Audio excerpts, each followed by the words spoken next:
नमस्कार, कमोडिटी 360 में आपका स्वागत है। मैं हूं मनीषा गुप्ता और मॉनसून की देरी खेती पर भारी पड़ रही है। खरीफ की बुआई पिछले साल के मुकाबले भले ही सिर्फ 5% कम हुई हो, लेकिन धान पिछले साल से 35% कम बोई गई है। दलहन खास करके तुअर की बुआई पिछले साल के मुकाबले 66% कम है। क्या है इसके कारण, क्या है समाधान, आगे जाकर कितनी ये इंप्रूव हो सकती है, इस बार क्या इंपोर्ट करना पड़ेगा, इस साल किस तरह के भाव रह सकते हैं, इन सब पर बात करने के लिए हमारे साथ हैं एक्सिस सिक्योरिटीज के प्रीतम पटनायक, एसएमसी ग्लोबल सिक्योरिटीज की वंदना भारती, सत्यम बालाजी राइस इंडस्ट्रीज के डायरेक्टर हिमांशु अग्रवाल और जेएलवी एग्रो के डायरेक्टर विवेक अग्रवाल। हमारे साथ आईएमडी के सीनियर साइंटिस्ट आर के जनमनी भी जुड़े हैं और सबसे पहले हम उन्हीं से बात करेंगे, क्योंकि जहां तक मॉनसून की बात है ऐसा माना जा रहा है कि इस साल में अब तक हम 23% डेफिशिएंसी के साथ काम कर रहे हैं, जो कि ऑफ कोर्स ऐसा लगता है कि जून यहां पर डेफिशिएंसी के साथ ही बंद होगा। लेकिन मिस्टर जनमनी, जुलाई की शुरुआत यहां पर बेहतर होती हुई नजर आ रही है।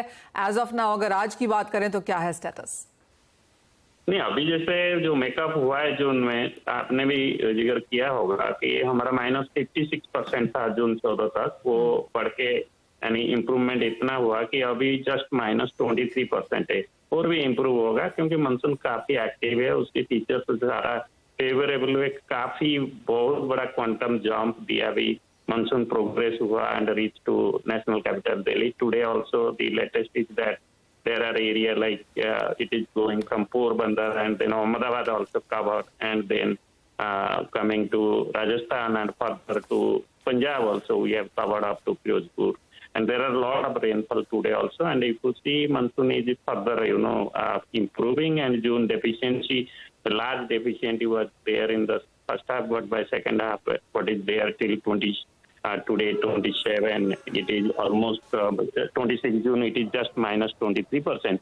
So since the low pressure is right over the Odisha and Chhattisgarh area, it will give rain continuously next 3-4 days, and we will have a very heavy rainfall over mainly Madhya Pradesh, and then also Chhattisgarh and Vidarbha also, and Gujarat will pick up further. Also Bombay, Konkan will pick up from 27, also heavy rain. So in totality, and also the Himalayan region like Uttarakhand, we have like Rishikesh and Tehri, they have received more than 200 millimeters. So a lot of rain is getting realized.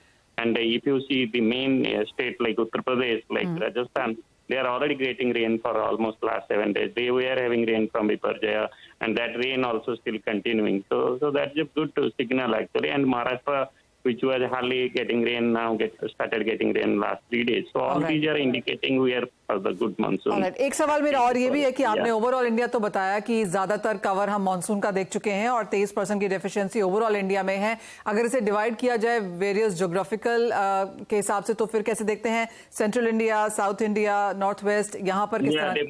Definitely that is a concern. North West India is plus 46, whereas other part of India you have a deficient or rainfall, departure is low. But that what was happened in the first half actually. And if you see, the rain normals are very high for Konkan or Kerala or anything you take, west coast.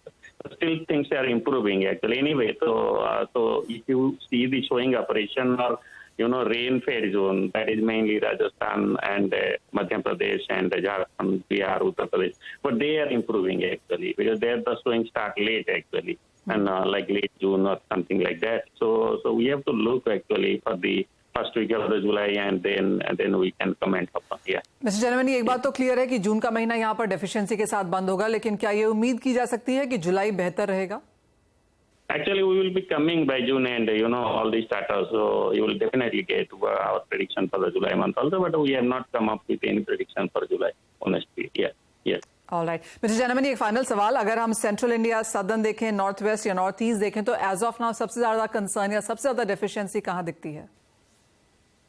That is, as I told, deficiency, mainly the rainfall we have got, mainly, as I told you, the northwest India is all right, but if you go to the peninsular India or further to the south, the rainfall deficiency still remains because their normals are high. But as I told you, still we have 5 days, so it is too early to relate to anything actually. Okay. Point taken money, बहुत शुक्रिया समय निकालने के लिए। तो as of now थोड़ी सी बेहतरीन हुई है स्थिति यहाँ पर, लेकिन अभी भी 23% डेफिशिएंसी के साथ ओवरऑल भारत में बारिश है। 80% कंट्री एज ऑफ नाउ यहाँ पर कवर हो चुकी है। और जैसे वो कह रहे थे कि 1961 के बाद ये पहली बार है कि मुंबई और दिल्ली में एक साथ मानसून का ऑनसेट होता हुआ नजर आया। आपको ये भी याद दिला दें कि मुंबई में 2019 के बाद हमने देखा है कि इतना डिलेड मानसून ऑनसेट होता हुआ दिखा है। ऑफकोर्स अगले कुछ दिन यहाँ पर बेहतर रह सकते हैं वो होप्स के साथ यहाँ पर काम है। लेकिन जहां तक बुआई के नंबर्स हैं वो एज ऑफ नाउ बहुत स्ट्रांग नहीं है। एंड बालाजी राइस इंडस्ट्रीज के हिमांशु अग्रवाल हमारे साथ हैं। हिमांशु, अगर पैडी पर एज ऑफ नाउ नजर डालें और ये जून एंड ऑलमोस्ट यहाँ पर देखने को मिला है और धान की बुआई एज ऑफ नाउ 35-37% पिछले साल के कंपैरिजन में कमजोर है, आप ये नंबर्स कैसे देखते हैं? मनीषा जी, ये बात आपको अगर याद होगा हमने पहले भी की थी कि ये जो ईयर टू ईयर बेंचमार्किंग हो रही है ये काफी रेलेवेंट नहीं है। क्योंकि हमें ऐसा लगता है कि जो मॉनसून है थोड़े से डिलेड चल ही रहे हैं पिछले 2-3 सालों से। हालांकि जब हम कंपेयर करते हैं, एक बहुत बड़ा हिस्टोरिकल डेटा है, तो there is a climate shift which we see, and ये जो शॉर्टफॉल है ये हमेशा हमको कवर अप होता दिखता है। रबी में भी याद होगा हमने बात की थी कि 18-19% का शॉर्टफॉल है, बट आज इवेंचुअली जब आउटपुट आया तो कोई हमको शॉर्टफॉल नहीं मिला। अकॉर्डिंगली अभी खरीफ सीजन में भी मुझे नहीं लगता कोई किसी भी प्रकार की शॉर्टफॉल हम देखेंगे। आई थिंक 118 से 120 लाख टन के आसपास का हमारा आराम से प्रोडक्शन होना चाहिए पैडी का। I don't see any concerns on that side. तो आपको कब तक लगता है कि ये नंबर्स थोड़े से बेटर होते हुए नजर आएंगे? And I absolutely get your point Himanshu कि ईयर ऑन ईयर, क्योंकि हम नंबर्स के लिहाज से यहाँ पर बात करते हैं, पर हम मोस्टली देखते ही हैं कि ये नंबर्स अपने आप कैचअप कर ही लेते हैं। कब तक आपको लगता है कि एक ज्यादा पैरिटी और एक बेहतर समय हो सकता है इन नंबर्स को रिव्यू करने का? By mid of July you would see, and I think the better parameter to judge this would be the acres under cultivation. I don't think कि उसमें इतनी गिरावट है या कोई भी गिरावट है। और स्पेशली यहाँ पर जब हम इलेक्शन ईयर्स देख रहे हैं जहाँ पर गवर्नमेंट की तरफ से किसानों के लिए अच्छी न्यूज आती है, तो I am expecting a bumper crop in this kharif season irrespective of what the sowing is as of now. All right, the point is well taken. Absolutely election year है, कुछ गलत यहाँ पर जाने की उम्मीद कम ही है। एज ऑफ नाउ जहाँ पर हमें अवेलेबिलिटी का पता है, सीड्स की डिस्ट्रीब्यूशन हो, फर्टिलाइजर्स की हो, even power for that matter, ज्यादातर हिस्सों से यही सुनने को मिला है कि अवेलेबिलिटी यहाँ पर सभी चीजों की पर्याप्त है। और जैसे हिमांशु कह रहे हैं कि मिड जुलाई तक यहाँ पर नंबर्स देखने चाहिए। JLVLV एग्रो के डायरेक्टर विवेक अग्रवाल भी हमारे साथ हैं। विवेक, आप भी क्या कहेंगे? क्योंकि जो इनिशियल ट्रेंड्स हैं और बाजार को ऐसा लगा था कि तुअर की बुआई बहुत झटपट होनी शुरू हो जाएगी, लेकिन जो हम नंबर्स यहाँ पर फिलहाल देख रहे हैं और ये पिछले साल के कंपैरिजन के हिसाब से हैं, 66% का डिक्लाइन तुअर में, 31% का डिक्लाइन उड़द में एज ऑफ नाउ देखने को मिला है। किन एरियाज में ये पिछड़ा हुआ है और कब तक पिकअप होता हुआ दिखेगा? नॉर्मली जैसे अभी हमारे पहले किसी वक्ता ने बोला कि रेन जो है बहुत तेजी से रिकवर करती है और मानसून लगातार डिले होते हैं और बाद में वो रिकवर कर जाते हैं। तो it's very early to say anything predict कि इस बार क्रॉप कम होगी। निश्चित रूप से चिंता का विषय है, क्रॉप कम है। और जो बड़ी चिंता का विषय है कि अफ्रीका में भी जो मेरे एक मित्र हैं जो वहाँ पे सर्वे कर रहे थे और वहाँ से भी बहुत उत्साहजनक खबरें नहीं थी। तो इम्पोर्ट साइड से भी गवर्नमेंट को थोड़ा कंसर्न करना पड़ेगा। वहाँ पे भी क्रॉप थोड़ी डिले है, वहाँ पे भी थोड़ा सूखा है। तंजानिया में थोड़ा क्रॉप सर्वे हुआ था, जो इनिशियल क्रॉप सर्वे बोलना चाहिए, तो वहाँ पे भी चिंता का विषय है। और तुअर शॉर्ट है यहाँ पे इंडिया में, तो दोनों के मिले जुले असर के हिसाब से तुअर में निश्चित रूप से बुआई का असर रहेगा और आने वाले टाइम पे तुअर के बाजार जो है थोड़े तेज बने रहेंगे। और ये जो रही बात बारिश की, मेरे ख्याल से जो सेंट्रल एरिया है वो सबसे ज्यादा प्रभावित हुआ है। महाराष्ट्र भी प्रभावित हुआ है, पर अभी 2-3 दिन से जो रिवाइव हुई है सिचुएशन, तो मेरे ख्याल से ये चीजें अपने को 15 जुलाई या जुलाई खत्म होते तक चीजें और क्लियर हो जाएंगी, जिसमें हम लोग ज्यादा साफ साफ देख सकेंगे कि क्रॉप में क्या सिचुएशन होने वाली है। सो विवेक, एज ऑफ नाउ जहां तक बुआई की बात है इंडियन मार्केट्स में, just going by the data, हम नंबर्स यहां पर देख रहे हैं। 66% का डिक्लाइन तुअर, उड़द 31 और मूंग में 41% की यहां पर वृद्धि हुई है बुआई के इलाके में। क्या इस ट्रेंड में एज ऑफ नाउ कुछ रीडेबल है या फिर आपको लगता है कि अभी 15 दिन के बाद ही देखना चाहिए? मुझे ऐसा लगता है मनीषा जी कि very early to say anything, थोड़ा सा वेट करना चाहिए। क्योंकि चीजें इतनी तेजी से बदलती हैं कि वो जैसे भी जो हमारे प्रवक्ता थे मौसम विभाग वाले, उन्होंने बताया कि बहुत जल्दी रिकवर कर लिया।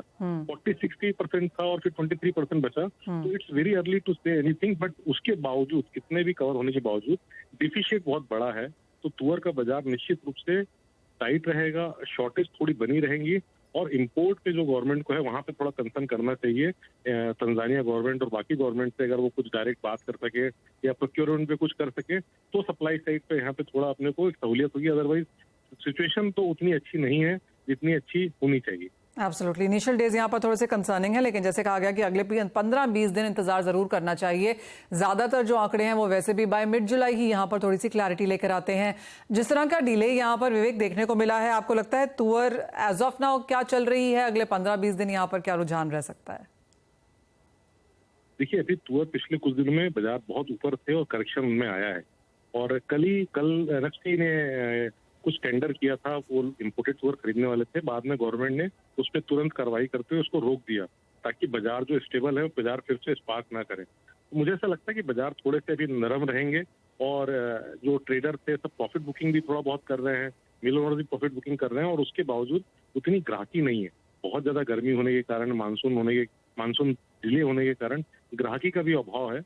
तो बाजार तो मेरे ख्याल से यहाँ पे पड़े रहेंगे, पर लॉन्ग टर्म पे अगर ये चीजें बनी रही तो बाजार निश्चित रूप से बढ़ेंगे। ऑलराइट, तो अभी एज ऑफ नाउ कंसोलिडेशन वाली स्थिति है, लेकिन बारिश के ऊपर और बुआई के नंबर्स पर यहाँ पर नजर बनी रहेगी, और उसी के हिसाब से फिलहाल यहाँ पर मार्केट चलती हुई नजर आएंगी। बहुत शुक्रिया आपका हिमांशु जी एंड विवेक साथ जुड़ने के लिए, और उन दोनों ही इंपॉर्टेंट फसलों पर अपनी राय भी देने के लिए। ब्रेक में जाएं उससे पहले वंदना, आपका व्यू लेना चाहेंगे जिन फसलों पर हमने यहाँ पर बात की है, अगर आपने कोई ट्रेंड रीडिंग वहां की हो? जी मनीषा, दोनों दो कैटेगरी है। मुझे लग रहा है कि पैडी में थोड़ा सा डिलेड होगा। नॉर्मली इन जनरल 31 जुलाई तक यहाँ पे सोइंग हो जाती थी, लेकिन पैडी में है कि 15-20 डेज तो उसकी सैपलिंग में लगता है। तो अभी जब यहाँ पे मानसून आया है तो 15-20 डेज सैपलिंग में लगेगा। तो मुझे नहीं लग रहा है कि इस बार 31 जुलाई तक सोइंग जो है वो कंप्लीट हो पाएगी। हो सकता है कि हम 1 अगस्त तक भी यहाँ पे देखें कि सोइंग जो है वो कंप्लीट हो।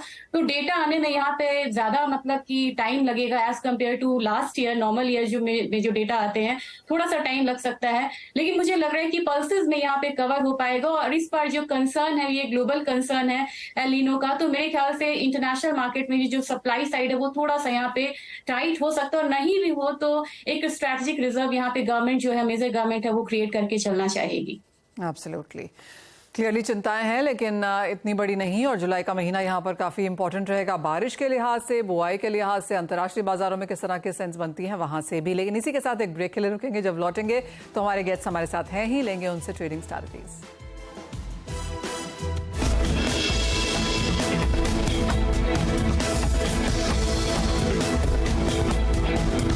लगा होगा 9300 का। और मॉनसून के न्यूज के साथ साथ हम लोगों ने ग्वार काउंटर में भी एक फॉल आता हुआ देखा है। तो ग्वारगम में यहाँ पे सेलिंग रिकमेंडेशन रहेगी 10,100 पे, टारगेट होगा 9,800 का, स्टॉप लॉस यहाँ पे लगाना होगा 10,250 का। तो जीरा, हीरा और बाकी सब चीजों में बिकवाली, यहाँ पर वंदना आपको राय दे रही हैं। प्रीतम, आपका भी स्वागत है कार्यक्रम में। सोने चांदी में पहले तो जानना चाहेंगे कि क्या राय है, क्योंकि पिछले हफ्ते की भारी गिरावट के बाद कुछ संभले तो हैं, लेकिन क्या आप खरीदने की राय देंगे? देखिए मनीषा, कहीं ना कहीं साइकोलॉजिकल सपोर्ट लेवल्स पे तो आके खड़ा हो गया था गोल्ड सिल्वर, है वहां से थोड़ी बहुत वैल्यू बैंग आई थी। और वीकेंड में जो बची कुची डाउट था वो तो ब्यूटन एंड उसके डिट्रैक्टर्स ने फुलफिल कर दिया है। वाइल वो जो रिवॉर्ड था वो कहीं ना कहीं स्टेम आउट हो चुका है, पर एक जियोपॉलिटिकल अनसर्टेनिटी का क्रिएशन उन्होंने कर दिया है, उसी का बेनिफिट गोल्ड को आ चुका है। एंड इसलिए गोल्ड थोड़ा रेंज बाउंड रहेगा, बट मुझे लगता है कि बाय ऑन डिप्स की स्ट्रेटेजी मेंटेन करके चलनी चाहिए। यदि गोल्ड 58,400 लेवल पे आता है तो एक बार बाय करके चल सकते हैं। एक स्टॉप लॉस लगेंगे 58,200 और टारगेट रहेगा 58,650 का। मेरे को रनअवे रैली नहीं दिखता है, but buy on dips is a decent strategy एक टाइट रेंज में खेलने के लिए। रही बात सिल्वर में, सिमिलरली सिल्वर में भी इसी का ही बेनिफिट है। 68,800 के लेवल पे आता है तो बाई करके चल सकते हैं। स्टॉप लॉस लगाएंगे 68,400 का, टारगेट प्राइस रहेगा 69,300 का। साथ में क्रूड जो कि पिछले हफ्ते 4% गिरा, आज थोड़ा सा संभला, यहाँ पर क्या राय है?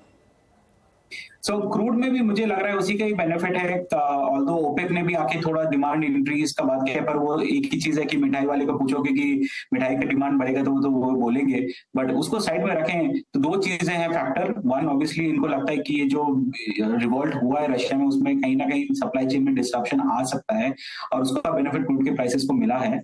साथ ही साथ हमने देखा था ह्यूज इन्वेंट्री ड्रॉडाउन था लास्ट टाइम जब रिपोर्ट्स आए थे, एंड समर सीजन जो ट्रेडिशनल ड्राइविंग सीजन है तो थोड़ा बहुत सपोर्ट देंगे क्रूड ऑयल प्राइसेस को, बट वो भी एक रेंज में ट्रेड करेंगे। सो दी क्रूड हमारे हिसाब से 56-80 के आसपास आता है तो बाई करके चल सकते हैं। स्टॉप लॉस लगाएंगे 56.40 का और टारगेट प्राइस रहेगा 57.40 का। ऑलराइट, तो बाइंग ऑन डिप्स की स्ट्रेटजी यहाँ पर प्रेशियस मेटल्स में और एनर्जी में, और मेटल्स में कोई टॉप पिक? कॉपर थोड़ा फिर भी थोड़ा कॉशियसली करेंगे, फूक के पिएंगे चाय अपनी। तो कॉपर यदि 722 के लेवल को क्रॉस करता है कंफर्टेबली तभी हम लोग लॉन्ग क्रिएट करने की सजेशन देंगे आपको। एक स्टॉप लॉस लगाएंगे 718 का और टारगेट प्राइस रहेगा 727 का। ऑलराइट, तो खरीदारी की राय यहाँ पर क्रॉस आती हुई। वंदना, आपकी भी कोई नॉन एग्रो में अगर टॉप पिक एक हो तो क्या करेंगी? मुझे लग रहा है कि सिल्वर बाय करना चाहिए। मोमेंटम यहाँ पे अपसाइड का है तो 69,200 ये एक लेवल रहेगा जहां बाइंग करनी चाहिए। 70,000 का टारगेट होगा। स्टॉप लॉस यहाँ पे लगाना होगा 68,800 का। ऑलराइट, चांदी ने अच्छी खासी मुनाफा वसूली ऑलरेडी देख ली है और यहाँ से खरीदारी की राय हमारे दोनों ही एक्सपर्ट से आती हुई। तो टॉप ट्रेडिंग स्ट्रैटेजी अगर देखें तो आज चांदी में यहाँ पर निकल के आती है ऑलमोस्ट 2% की तेजी के साथ कारोबार, लेकिन खरीदारी की राय यहाँ से भी। बहुत शुक्रिया प्रीतम, वंदना दोनों का ही साथ जोड़ने के लिए, तमाम ट्रेडिंग स्ट्रैटेजीज भी बताने के लिए। एक ब्रेक के लिए रुकते हैं, लौटेंगे तो लेकर आएंगे आवाज समाचार।